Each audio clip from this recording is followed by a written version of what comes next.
Hello students, today in this lecture we are start with the alternation of generation, and this is our last and final lecture related to ectocarpus. So let's begin. Alternation of generation. सबसे पहले तो हम लोग ये देखते हैं कि हम लोगों ने अभी तक जो लाइफ साइकिल थी एक्टोकार्पस की उसमें क्या क्या स्टडी किया. ऑल्टरनेशन ऑफ जनरेशन में बेसिकली हम लाइफ साइकिल स्टडी करते हैं किसी भी स्पीशीज़ की. सबसे पहले देखते हैं सेक्सुअल थैलस. तो सेक्सुअल थैलस जो है वो दो तरह के हमने देखे, मतलब डायशियस था. डायशियस का मतलब है कि जो थैलस है वो कैसा होगा, हैप्लॉइड और डायशियस टाइप का, यानी कि अलग अलग थैलस पे होगा लेकिन स्ट्रक्चर कैसा होगा उसका, हैप्लॉइड, यानी कि n number. Then it will converted into plurilocular gametangia. तो जो प्लूरिलोक्यूलर गैमेटेंजिया है उसमें हम लोगों ने इसका डिटेल स्टडी किया था प्लूरिलोक्यूलर गैमेटेंजिया का. तो उसमें हमने देखा था कि दो तरह के गैमेट्स फ्यूज़ हुए थे, आइसोगैमस एंड और एनाइसोगैमेट्स. दोनों की तरह हमने अलग अलग स्टडी की थी. हमने ये भी देखा था कि एनाइसोगैमस टाइप का जो है एक्टोकार्पस में बेसिकली देखने को मिलता है, और वो उन दोनों ही प्रोसेसेस में फ्यूजन हो रहा था and then we will get a diploid zygote. तो डिप्लॉइड जाइगोट का फॉर्मेशन हो रहा था, and this diploid zygote which having diploid nucleus, it will get divide mitotically. So at the time of germination, diploid nucleus of zygote divides mitotically and they will form zygote which is type of diploid sporophytic thallus. तो कैसा zygote हमें मिलेगा, diploid sporophytic type का thallus मिलेगा. It will contain both kind of sporangium, which are first one is unilocular sporangium and plurilocular sporangium. Now what happen in unilocular sporangium, जो zoospore होगा वो haploid type का होगा और प्लूरिलोक्यूलर में डिप्लॉइड टाइप का जूस्पोर होगा. तो जूस्पोर, पहले हम यूनिलोक्यूलर स्पोरेंजियम की अगर बात करें तो उसमें जो हैप्लॉइड जूस्पोर है वो हैप्लॉइड स्पोरोफाइटिक थैलाई बनाएगा, एंड जो जूस्पोर प्लूरिलोक्यूलर टाइप का है they will form diploid sporophytic thalli. Okay, so ये चीज़ आप इस तरह से याद रख सकते हैं. यूनि मीन्स सिंगल, तो वो हैप्लॉइड जूस्पोर होगा, एंड प्लूरी मीन्स मल्टी, तो उसमें जो जूस्पोर होगा वो एक से तो ज़्यादा होगा. दैट मीन्स डिप्लॉइड स्पोरोफाइटिक थैलाई वो प्रोड्यूस करेगा. तो इस तरह से याद रखने का तरीका है. And then as we proceed, तो जो हैप्लॉइड जूस्पोर है उससे हमने देख लिया यूनिलोक्यूलर स्पोरेंजिया का फॉर्मेशन हो गया, और डिप्लॉइड जूस्पोर से हमने देख लिया डिप्लॉइड स्पोरोफाइटिक थैलाई का फॉर्मेशन हो गया. अभी जो दोनों ही टाइप की गैमेटोफाइटिक और स्पोरोफाइटिक जो जनरेशन है ये दोनों कैसी होती हैं, they are morphologically similar.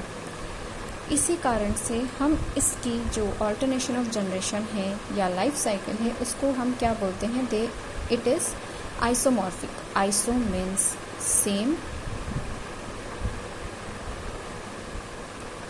iso means what, iso means same and morphic means morphologically. तो सेम यानी सिमिलर मॉर्फोलॉजिकल टाइप की ये जनरेशन हमें देखने को मिलेगी. किस तरह से देखने को मिलेगी ये हम डायग्राम के थ्रू समझ सकते हैं. जैसा कि हम देखेंगे कि ये वाला जो डायग्राम है इसमें as we see that this one, start with this one. This is asexual reproduction cycle and this one is sexual reproduction cycle. तो एसेक्सुअल रिप्रोडक्शन में हमने देखा था कि एक्टोकार्पस से प्लूरिलोक्यूलर स्पोरेंजिया का फॉर्मेशन हुआ जो कि डिप्लॉइड था, और उससे जूस्पोर का फॉर्मेशन हुआ, और उसके बाद एक्टोकार्पस का फॉर्मेशन हुआ। तो जो नंबर हैं वो गैमेट्स के या स्पोर के सेम रहे, इक्वल रहे। उसके बाद हम देखते हैं सेक्सुअल रिप्रोडक्शन की साइकिल में सबसे पहले क्या हुआ कि जो स्पोरोफाइट है यानी कि 2x यानी ये डिप्लॉइड है, ये जो डिप्लॉइड स्पोरोफाइट है यूनिलोक्यूलर स्पोरेंजिया में कन्वर्ट हुआ, जो कि अभी भी क्या है, डिप्लॉइड है। अब इस यूनिलोक्यूलर स्पोरेंजिया में it will get divide, meiosis type से ये डिवाइड होगा, and then it will form zoospore which is haploid type. तो हैप्लॉइड टाइप का जूस्पोर हमें मियोसिस से देखने को मिलेगा, and by this we will get a gametophyte which is also haploid in number. तो ये जो एक्टोकार्पस हमें मिला, इसका गैमेटोफाइट हमें मिला वो हैप्लॉइड टाइप का मिलेगा। अब ये जो गैमेटोफाइट है इट विल कन्वर्टेड इनटू गैमेटेंजियम। तो ये जो गैमेटेंजियम है it will produce either female gamete और मेल गैमेट। तो ये पॉजिटिव और माइनस दोनों तरह की स्ट्रैंड का फॉर्मेशन करेगा। एक को स्ट्रैंड को हम मेल गैमेट कह देंगे, दूसरे को फीमेल कह देंगे। अगर आपने माइनस स्ट्रैंड को मेल गैमेट का नाम दिया है तो automatically plus will be female gamete, and अगर आपने प्लस स्ट्रैंड को मेल गैमेट का नाम दिया है तो minus will be definitely it will be what, female gamete. अब इन दोनों टाइप के डिफरेंट टाइप के गैमेट्स का फ्यूजन होगा, then this fusion will converted into a zygote. अब यहाँ तक तो हमने बात की तो हैप्लॉइड स्ट्रक्चर तक चल रहा था सारा काम। अब फ्यूजन के बाद जब दोनों हैप्लॉइड स्ट्रक्चर फ्यूज होंगे तो क्या होगा, डिप्लॉइड स्ट्रक्चर बनेगा।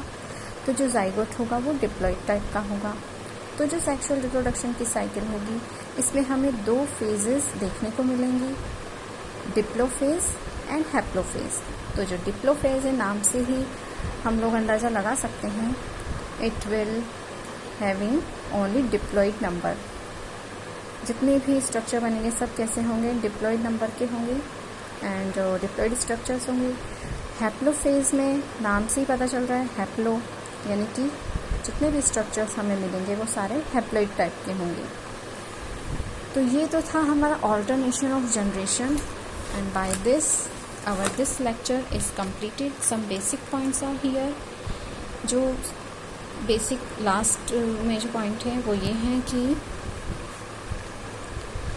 Members are simple heterotrichous thallus organization and isogamous type of sexual reproduction with isomorphic alternation of generation। तो इस तरह से हमारा जो एक्टोकार्पस का टॉपिक है it is completed now, and हमें आप ये सारे वीडियोस देखकर ये बताइएगा कि इनमें से कौन सा टॉपिक आपको समझ में नहीं आया है। सो जब तक आप ये वीडियोस देखते हैं इन्हें अच्छे से देखिए, और कुछ भी अगर डिफ़िकल्टी होती है you can ask me very frankly and I will definitely give you the feedback. And till than happy learning and enjoy learning.